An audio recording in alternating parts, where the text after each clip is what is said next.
Hi, teens, my dear Yuvas. Very often in my workshops, you know that I say a lot of stories to begin with, and I love telling stories.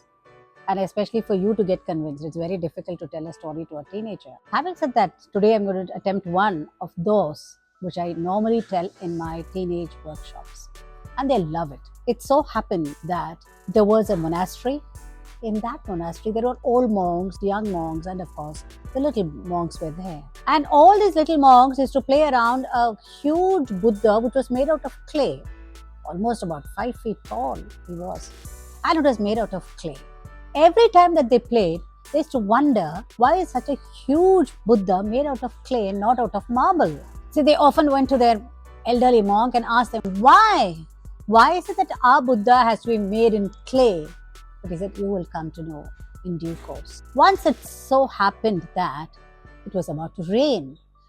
The little monks got a little worried and they came running to the older monk and said, listen, it's going to rain and it's a clay Buddha outside and he's going to melt. To which the elderly Buddha said, wait and watch.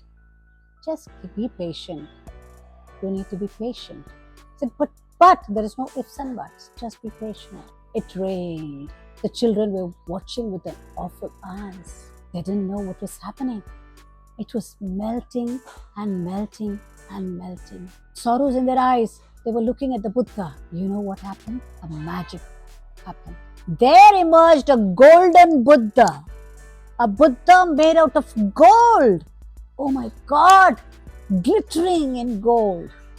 Children were so excited. They went to the monk and said, listen, I know we have found a golden Buddha. Then the monk said, that's where I said, wait and watch. The story may seem to you as to why did I tell this story to the teenager?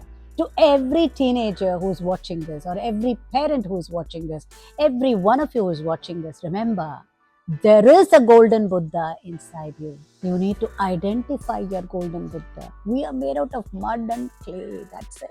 This body will perish, but that little Buddha in you, the true, pure love in you will emerge only when you start looking within.